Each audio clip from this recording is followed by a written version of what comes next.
Hello coders, welcome back to my YouTube channel technical ma'am. और आज हम पढ़ने जा रहे हैं कि कैसे जो कोड है वो एग्जीक्यूट होता है जावा स्क्रिप्ट में लाइन बाय लाइन। और जब हम काम करते हैं, कोडिंग करते हैं, कैसे एग्जीक्यूट होता है बिहाइंड द सीन और पीछे वो कैसे काम करता है।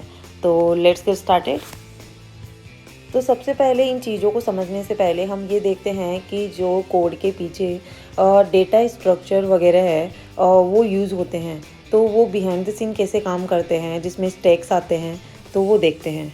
तो सबसे पहले हम समझते हैं व्हाट इज़ स्टैक। स्टैक क्या होता है? तो जावा स्क्रिप्ट में जो स्टैक है वो एक एरे की तरह काम करता है। एरेज में जो हमारा डेटा स्ट्रक्चर है वो लाइन बाय लाइन एग्जीक्यूट कर रहा होता है, स्टोर कर रहा होता है वैल्यूज़ को। सिमिलरली जो स्टैक है वो भी एक लीनियर डेटा स्ट्रक्चर है। अभी हम सोच रहे होंगे कि स्टैक कैसे दिखता है। तो एक ये बड़ा सा बॉक्स होगा जिसमें वैल्यू है वो स्टोर हो रही होगी, जिसमें सबसे पहले वाली वैल्यू सबसे नीचे जाएगी, फिर उसके ऊपर ऊपर ऊपर करके ऐसे वो स्टोर हो गई होगी। जब अपन उसको निकालेंगे तो कैसे निकालेंगे? सबसे ऊपर वाली को पहले निकालेंगे, फिर उससे नीचे वाली, नीचे वाली, नीचे वाली, मतलब सबसे जो पहले डाली थी वो सबसे लास्ट में निकलेगी। इसके बाद में एक बुक का एग्जांपल लेते हैं, जिसमें मुझे अगर एक बुक के ऊपर दूसरी बुक रखनी है, तीसरी बुक रखनी है, तो मैं रखूँगी।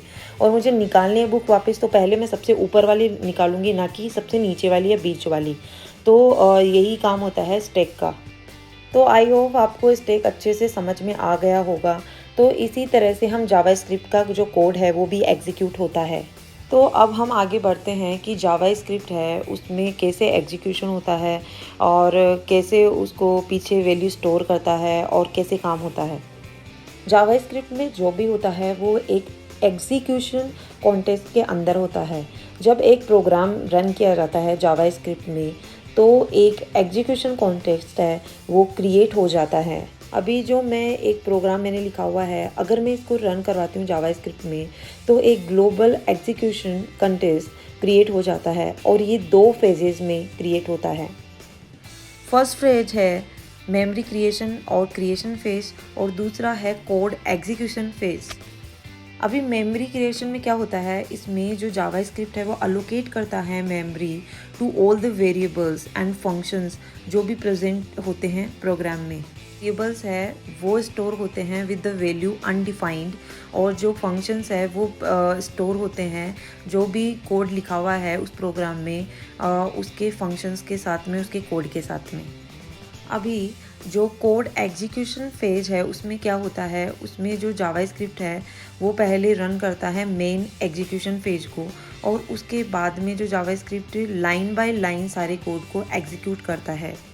वेन जो जावा स्क्रिप्ट का होल प्रोग्राम है वो एग्जीक्यूट हो जाता है कम्प्लीटली, तो जो GEC है, ग्लोबल एग्जीक्यूशन फेज है, वो कॉन्टेक्स्ट है वो पूरा डिलीट हो जाता है।